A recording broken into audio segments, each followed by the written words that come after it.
Greater than Macabre History, the forgotten stories of America's most sinister families. This would delve into eerie and unsettling tales of dark, lesser-known American families with a horrific legacy, families whose chilling histories have been obscured by time. Act 1. The Veiled Terrors of the Past. Opening scene. The camera moves through an old, decaying mansion. Faded portraits of stern, grim-faced ancestors line the walls. A storm rages outside. The narrator speaks in a low, ominous tone. Narrator VO. In the shadow of America's most revered families, there are others, their names forgotten by time, their deeds erased from history. Today, we uncover the sinister legacy of America's darkest families. Scene 1. The Harringtons of New England. Ext. Old New England town, night. The camera pans over a fog-drenched New England village, with towering, Gothic-style mansions hidden behind thick trees. We focus on an imposing estate, the Harrington Manor. Narrator VO. Deep in the forests of Massachusetts, the Harrington family once ruled over the village. Their wealth came from a strange source, a never-ending supply of rare herbs and medicines that cured any ailment. Or so they claimed. We flash back to the late 1800s, a time of whispered rumors and a young woman named Eleanor Harrington, a sharp and imposing figure. Flashback. A secluded, dimly lit room in the manor. Eleanor stands over a bubbling cauldron, her face lit only by candlelight. She is stirring something ominous, surrounded by jars of strange concoctions. The air is thick with tension. Narrator VO. Known for her knowledge of herbs, Eleanor was more than a healer, she was a sorceress in the eyes of many. But what few knew was the deadly price of her cures. The camera cuts to villagers arriving at the manor, desperate for cures. Slowly, one by one, they begin to fall ill and die under Eleanor's care. Narrator VO. In exchange for their health, the villagers unknowingly traded their lives. Eleanor used the souls of the dead to create potions that granted eternal youth. By the time the truth was discovered, her family had vanished, and so did the cursed manor. Present day, the manor is abandoned, falling apart, with wild ivy creeping up its walls. The ground around it is littered with old, crumbling gravestones. Scene 2. The Overton family of South Carolina. Ext. South Carolina plantation, night. The camera hovers over the swamps of South Carolina. In the distance, a grand mansion rises, its silhouette towering over the swamp.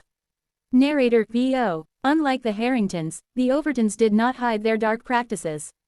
They were wealthy slave owners with deep ties to the occult.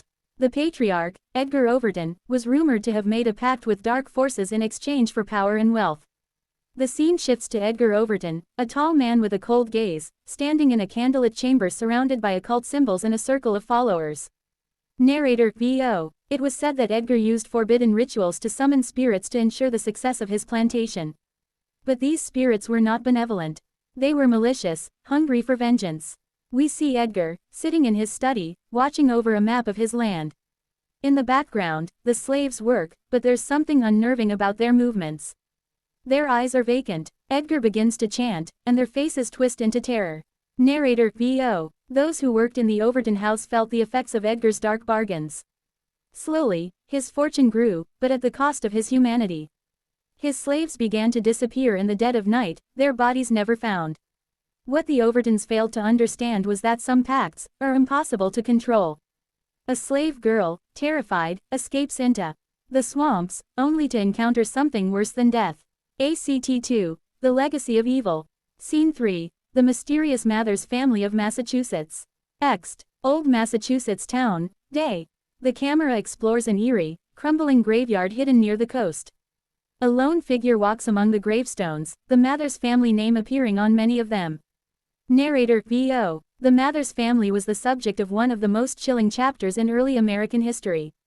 Known for their vast wealth and political influence, they wielded power in a way that few could understand. And some say, for very good reason. Flashback to colonial Massachusetts, where we meet Reverend Jonathan Mathers, a stern figure wearing dark robes. Narrator VO. Reverend Jonathan Mathers led the family's fortune by exploiting the townspeople's fear of witches.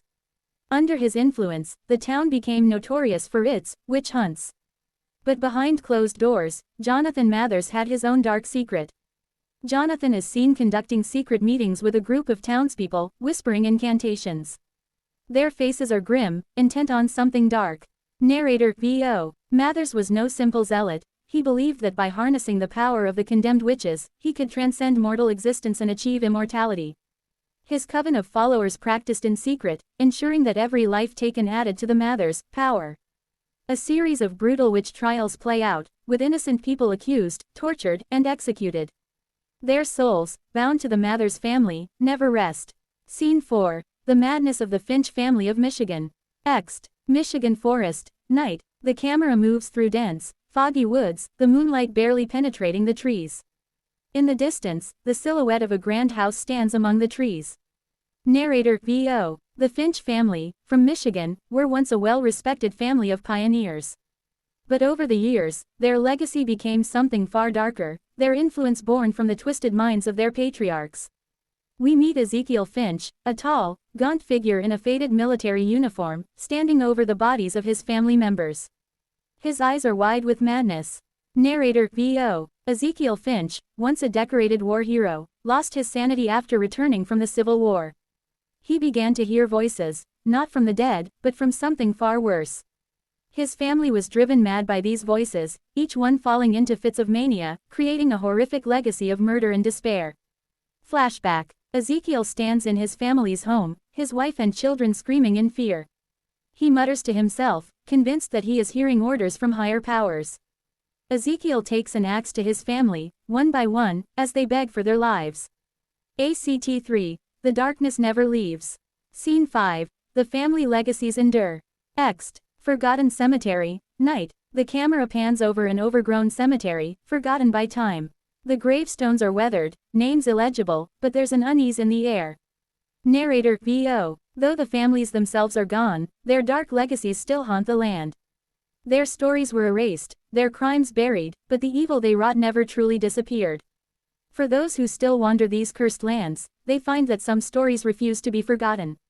We see glimpses of eerie happenings, the disembodied laughter of Eleanor Harrington echoing in the forest, Edgar Overton's slaves appearing in the swamps, their eyes hollow, Jonathan Mather's coven still whispering incantations, the voices that once drove Ezekiel Finch to madness now haunt anyone who dares venture too close to his land. Closing scene. The camera pulls back to show the vast, unmarked graveyards of these sinister families, disappearing into the fog. The air grows heavier, darker. Narrator V.O. History hides its most terrifying stories, and sometimes, the darkest chapters remain untold, for their shadows are too long to be erased. Beware the places where the dead are forgotten, for the sins of the past are never truly gone. End credits. This treatment gives a chilling, historical exploration into the sinister families of America's past, featuring horror, secrets, and eerie supernatural elements. If you like this, I can expand it into a full narrative or script. Would you like to develop it further?